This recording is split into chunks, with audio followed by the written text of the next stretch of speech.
ဒီနေ့မှာကဒီကွန်ပျူတာမှာ software uninstall လုပ်တဲ့နည်းကိုပြပြပေးမှာပေါ့နော်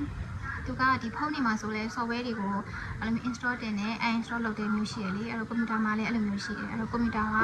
software ကို uninstall ဘယ်လိုလုပ်ရမလဲဆိုတော့ပေါ့နော်ဒါက Windows D နဲ့ဒီ desktop ကိုသွားလိုက်မယ်ပေါ့နော်ပြီးရင်အဲ့ဒီမှာ this PC ဆိုတဲ့ software ရှိthis PC ရှိတယ်ပေါ့နော်အဲ့ဒီကိုသွားပြီးရင်ဒီလွတ်တဲ့နေရာမှာ right click ထောက်ပြီးရင်ဒီ property ကိုနှိပ်လိုက်ပေါ့နော်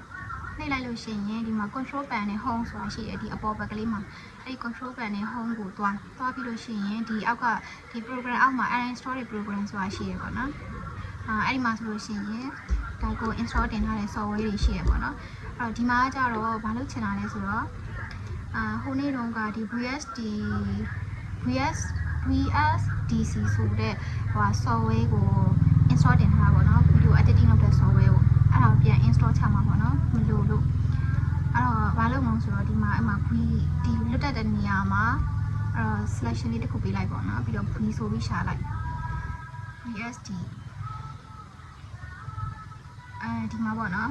ဒီဆိုပြီးရှာကြမလားဒီမှာရှာ scroll နဲ့ဆွဲလိုက်တယ်ပေါ့နော်ဒီမှာ VSD free video editor version ဆိုတဲ့ဟာအဲ့ဒီကိုဒီleft click နဲ့ click ဟိုဟာ selection ပေးလိုက်ပေါ့နော်ပေးပြီးရင်ဒီအပေါ်မှာ uninstall ဆိုတာရှိအဲ့ဒီ uninstall ကိုနှိပ်ပြီးရင်အဲ့တော့ဒီမှာ yes ဆိုတာရွေးပေးပေါ့နော်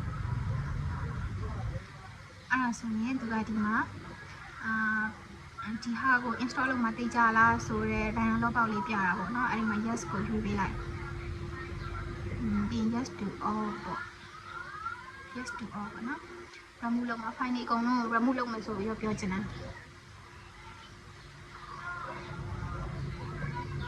ဒီမှာ uninstall လုပ်ပြီးသွားပြီပေါ့နော်အဲ့တော့ successfully remove from your computer ကနေပြီးတော့remove လုပ်လိုက်ပြီလို့ပြောချင်တာပေါ့နော်ပြီး okay နှိပ်လိုက်ဆိုလို့ရှိရင်ဒီခုန VSDC လားအဲ့ဒီဟာကိုဒါ uninstall လုပ်လို့ပြီးသွားပြီပေါ့နော်အဲ့တော့ကွန်ပျူတာမှာ uninstall လုပ်မယ်ဆိုရင်တခြား uninstall လုပ်တဲ့နည်းလမ်းတွေလည်းရှိတယ်ဒါပေမဲ့ဒါလေးကပို့ပြီးတော့လွယ်တဲ့နည်းလမ်းလေးကိုပြပြတာပေါ့နော်ဒါကတော့ uninstall လုပ်တဲ့နည်းလေးကိုမျှဝေပေးတာ